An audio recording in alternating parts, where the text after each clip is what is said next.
આગળ વાત કરીએ અમદાવાદનો ઘીકાંઠા વિસ્તાર જ્યાં વૃક્ષ ધરાશાયી થવાની ઘટના બની છે।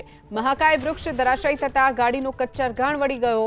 સદનસીબે ગાડીમાં કોઈ સવાર ન હોવાથી જાનહાનિ ટળી છે તો વૃક્ષ ધરાશાયી થવાની ઘટના સીસીટીવીમાં કેદ થઈ છે।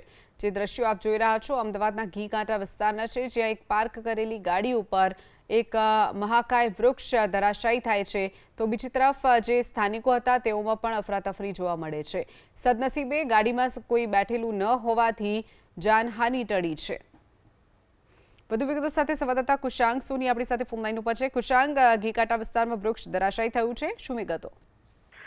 શિવની ચોમાસી ઋતુ નજીક આવતા અમદાવાદ કોર્પોરેશન તરફથી જે ભયજનક વૃક્ષો હોય તેની ડાળીઓ ટ્રીમ કરવાની અથવા વૃક્ષને ઉતારી લેવાની પ્રક્રિયા છે તે કરવામાં આવતી હોય છે, પરંતુ જે ઘટના બની છે તેના કારણે કોર્પોરેશન ગાર્ડન વિભાગ શંકાના દાયરામાં છે। ઘટના બની છે ઘીકાંઠા કોર્ટ નજીક, જ્યાં આગળ આ વૃક્ષ છે, વિશાળકાય વૃક્ષ છે, તે થડ સાથે મૂળમાંથી નીકળી જતા બાજુમાં આવેલી ગાડી છે તેના પર પડ્યું હતું અને આસપાસના સ્થાનિકો પાસેથી જે માહિતી મળી છે તે અનુસાર 4 થી 5 લોકો ગાડીની આસપાસ પર હતા, પરંતુ તે લોકો પણ નમી જવાના કારણે તે જગ્યા પરથી દૂર થઈ જતા મોટી દુર્ઘટના છે તે ટળી છે। ગાડીની અંદર પણ કોઈ વ્યક્તિ બેઠેલું ન હતું।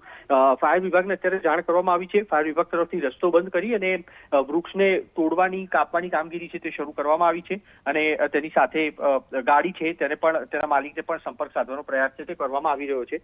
આ આખી જે ઘટના બની છે તે સીસીટીવીમાં કેદ થઈ હતી, જેના વિડીયો છે તે અત્યારે વાયરલ થયા છે અને અમદાવાદ મહાનગરપાલિકાના ગાર્ડન વિભાગને પણ જાણ કરવામાં આવી છે। નોંધ કરવામાં આવી હતી કે કેમ વૃક્ષો કાપ્યા છે, તેની ડાળી કાપી છે તેને લઈને અને તે ચકાસવા માટેની પણ સૂચના છે તે ગાર્ડન વિભાગને આપવામાં આવી છે। ચોક્કસથી કુશાંગ, માહિતી બદલ આભાર।